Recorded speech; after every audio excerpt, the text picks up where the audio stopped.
Hello friends, welcome back to my channel. मैं आज आप लोगों को लघु गुणक के बारे में बता रही हूँ। लघु गुणक होता क्या है और लघु गुणक की जो है खोज स्कॉटलैंड के स्कॉटलैंड निवासी की जो महान गणितज्ञ है नेपियर ने की है। ये आपको दिख रहा होगा, नेपियर नामक एक वैज्ञानिक गणितज्ञ थे, उन्होंने इसकी खोज की है। और लघु गुणक का जो अर्थ होता है वो आपको मैं बता रही हूँ कि गणना को छोटा करने वाला। जैसे कि लघु गुणक की सहायता से हम कितने भी बड़े से बड़ा गुणा, भाग हो, जोड़ हो, उसको हम एक शॉर्ट फॉर्म में ही निपटा सकते हैं। मतलब बहुत छोटे से रूप में हम उसको हल कर सकते हैं। ठीक है, तो लघु गुणक ज्ञात करने के लिए हमें सबसे पहले मतलब कोई भी संख्या हो, कोई भी गुणा हो, कोई भी भाग हो, कोई भी जोड़ हो, हमें ये ज्ञात करना पड़ेगा। तो इसको ज्ञात करने की प्रोसेसिंग क्या है ये आपको मैं बताऊंगी। और जो आने वाली वीडियोस रहेगी उसमें हम लघु गुणक के और जो प्रति लघु गुणक है, लघु गुणक हम इंग्लिश में इसको लॉगरिथम बोलेंगे। और जो इसका एंटी होता है मतलब लघु गुणक, तो उसका जो क्या होगा, प्रति लघु गुणक। जो लघु गुणक निकालते हैं पहले, फिर उसका हम प्रति लघु गुणक निकालते हैं, और जो प्रति लघु गुणक होता है वो उसका फाइनल आंसर होता है। ठीक है, तो सबसे पहले हम लघु गुणक निकालना सीखेंगे, स्टेप बाय स्टेप हम सब करते जाएंगे। तो लघु गुणक निकालने के लिए सबसे पहले जैसे हमारे पास कोई भी संख्या है, हमारे पास जैसे कोई भी हम संख्या ले सकते हैं, 345, 206, और कोई भी दशमलव वाली जैसे 5.059। ये आप देख सकते हैं। इसका हम लघु गुणक कैसे निकालेंगे। ठीक है, तो लघु गुणक निकालने के लिए हमारे पास सबसे पहले प्रोसेसिंग क्या होती है, पूर्णांश। उसका पूर्णांश क्या है, पूर्णांश को हम इंग्लिश में बोलते हैं कैरेक्टरिस्टिक्स। आप देख सकते हैं यहाँ पर पूर्णांश की परिभाषा क्या होती है। पूर्णांश संख्या वह होती है जिसमें दशमलव के पूर्व कोई अंक दिए हों। जैसे हम कोई संख्या देख लेते हैं, यहाँ पर एग्जाम्पल दिया हुआ है कि 345 दिया हुआ है। ठीक है, तो इसका पूर्णांश क्या है। अब इसमें पूर्णांश क्या कहलाएगा, जैसे हम इसमें कोई दशमलव नहीं लगा हुआ, मतलब लास्ट में दशमलव होता है। अगर हमें ऐसा दिखाया गया है कि यहाँ पर कोई दशमलव नहीं है, तो यहाँ पर हम समझेंगे लास्ट में दशमलव है। तो 345 इसका क्या कहलाएगा, पूर्णांश। ठीक है, अब जैसे ये वाली संख्या है तो इसमें पूर्णांश क्या होगा, सेकेंड वाली में 2603, ये क्या कहलाएगा, इसका पूर्णांश। इसमें पूर्णांश क्या है, 5, और इसमें क्या है, 0 है। ठीक है, आप आई होप आपको समझ में आ रहा होगा कि ये इसका पूर्णांश है। ठीक है, अब हम इसके एग्जाम्पल्स देख लेते हैं कि पूर्णांश को निकालते कैसे हैं और क्या क्या तरीके होते हैं। एक चीज़ और आपको मैं बता दूं कि यहाँ पर आप देख रहे होंगे कि कोई संख्या ऐसी है जो एक से बड़ी है। जैसे ये 345 ये एक से बड़ा है ऑब्वियसली, तो इसका पूर्णांश कैसे निकालेंगे। और जो एक से छोटी हो, जैसे कि ये 0.34567, इसकी पूर्णांश हम कैसे निकालेंगे।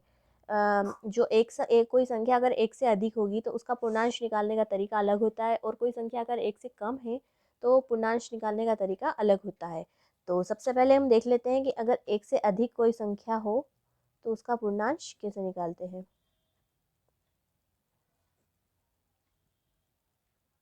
पूर्णांश, उसके लिए हमारे पास सिंपली एक तरीका है। जैसे हम कोई भी नंबर ले लेते हैं, संख्या ले लेते हैं हम 94532। ठीक है, इसके टोटल अंक कितने हैं, एक दो, कितने डिजिट है, अंक मतलब होता है कितने डिजिट है। आप यहाँ पर देख सकते हैं 1 2 3 4 5, 5 डिजिट है। यहाँ पर कहीं दशमलव लगा हुआ नहीं दिख रहा है, मतलब हम ये मानेंगे लास्ट में दशमलव है। यानी कि सिंपली है कि दशमलव से पहले कितने अंक हैं, यहाँ पर 5 अंक है, मतलब 5 डिजिट है। तो इसका रूल क्या है कि जो भी जितने भी अंक हैं दशमलव से पहले, अंकों की संख्या कितनी है, 5, और उसमें से हमें एक लेस कर देना है, और यहाँ पर आ जाएगा हमारा पूर्णांश निकल के। क्या पूर्णांश आ जाएगा, 4। यहाँ पर हम लिखेंगे इसका नियम क्या है, 5 - 1, और यहाँ पर क्या है, संख्या। फिर अंक, जितने अंक हैं उसमें से 1 माइनस करना है, और ये आ गया इसका पूर्णांश। अब हम एक और कोई संख्या देख लेते हैं, जैसे कि इसी को हम एग्जाम्पल में बना बना के देख लेते हैं।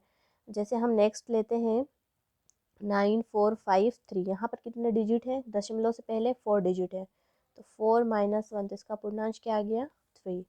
एक और एग्जांपल देख लेते हैं, जैसे 945। ठीक है, यहाँ पर कितने अंक हो गए, 3, तो इसका पूर्णांश कैसे निकलेगा, 3 - 1 = 2। अब हम देख लेते हैं एक और एग्जांपल 94, यहाँ पर 2 अंक है, यहाँ पर 2 - 1 = 1। अब अगर ओनली 9 हो तो यहाँ पर क्या हो जाएगा, 1 - 1 = 0। ठीक है, अब हम एक और एग्जांपल देखते हैं। जैसे अगर दशमलव, जैसे अगर हम एक और एग्जांपल देख लें तो जैसे 943.009, तो इसका हम कैसे निकालेंगे। तो इसके पहले हमें क्या करना होगा कि दशमलव, ये दशमलव लगी हुई है, दशमलव से पहले कितने अंक हैं, 1 2 3, ठीक है। तो यहाँ लिखेंगे 3 और -1 = 2, ठीक है। अब जैसे ये हो गया, अब ऐसी और भी हम कई संख्याएं एग्जाम्पल देख के लिख सकते हैं। तो मुझे उम्मीद है कि ये आपको समझ में आया होगा। इसमें क्या है, सबसे पहले अगर संख्या एक से अधिक हो तो इस तरीके से निकालते हैं, और एक से अगर संख्या, अब हम देख लेते हैं कि अगर संख्या अगर एक से कम हो तो उसका पूर्णांश कैसे निकालना है। तो उसके लिए हमारे पास सिंपली एक रूल है, यहाँ पर हम देखते हैं। सबसे पहले मैंने यहाँ पर लिखी है संख्या, हमें इनका पूर्णांश निकालना है, ठीक है। तो हमने फर्स्ट संख्या ले रखी है, तो अब हम इसको कैसे हल करेंगे। यहाँ पर हम देखेंगे सबसे पहले इसमें शून्य कितने हैं। इसमें जो एक से कम वाली संख्या होती है, इसका पूर्णांश निकालने के लिए हमें सबसे पहले ये देखना होता है कि दशमलव के बाद शून्य कितने हैं, ठीक है। तो दशमलव के बाद शून्य, इसमें तो एक भी नज़र नहीं आ रहा है, यहाँ पर हो जाएगा 0, ठीक है। तो उसमें हमें, इसका रूल क्या है, दशमलव के बाद जितने शून्य होते हैं उसमें हमें क्या करना पड़ता है, 1 प्लस करना पड़ता है। तो यहाँ पर 0 शून्य है, उसमें हमने 1 प्लस कर दिया, तो पूर्णांश क्या हो गया, 1।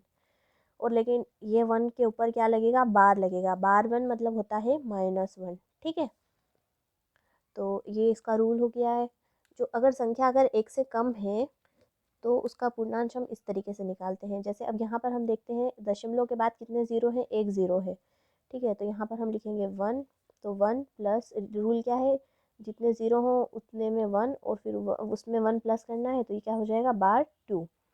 मतलब अगर सिंपल हम देखें तो अगर एक से कम, एक से अधिक संख्या है, मतलब अगर कोई संख्या एक से बड़ी है तो उसमें हम दशमलव से पहले जितने अंक होते हैं उतने अंकों में से एक माइनस करते हैं और पूर्णांश आ जाता है हमारा। लेकिन हम यहाँ पर देख रहे हैं कि ये जो अगर एक से कम संख्या का पूर्णांश हमें निकालना है तो इसमें हमें क्या करना पड़ता है कि हम यहाँ पर देखते हैं कि संख्या के दशमलव के बाद कितने ज़ीरो हैं। अगर दशमलव के बाद अगर जितने ज़ीरो हैं उसमें हमें 1 प्लस करना है, और 1 प्लस करने के बाद जो भी आंसर आए उस पर हमें बार लगाना है, ठीक है। आई होप आपको डाउट क्लियर हुआ होगा।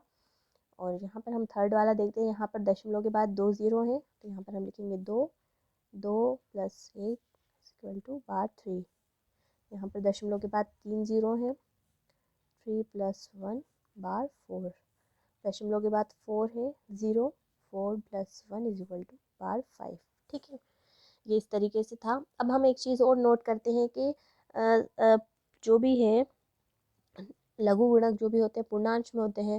लेकिन अगर हमने एक चीज़ देखी है कि अगर संख्या एक से बड़ी है तो लघु गुणक का जो मान है वो धनात्मक है, और यदि एक से छोटी है तो मान ऋणात्मक है। आप देख सकते हैं कि जो मैंने इससे पहले आपको बताया था करके, कि जो लघु गुणक का जो मान था प्लस वाली संख्या का, मतलब प्लस वाला जो आया था, यहाँ पर आप देख सकते हैं कि जब हमने एक से अधिक संख्या का हमने पूर्णांश निकाला था, तो यहाँ पर इसकी जो पूर्णांश के जो मान है, मतलब लघु पूर्णांश के जो मान है वो क्या आए हैं, प्लस में आए हैं। अब पूर्णांश जैसे अगर अब हम इसका कोई भी लघु गुणक निकालेंगे, इसका पूर्णांश तो ये आ गया। अब हम इसका लघु गुणक निकालेंगे, तो यहाँ पर लघु गुणक जैसे फर्स्ट वाले का ही अगर हमें लघु गुणक निकालना है तो इसका लघु गुणक निकालेंगे तो हम कैसा होगा, पूर्णांश हमने निकाल लिया 4। अब इसके बाद लग जाएगा पॉइंट।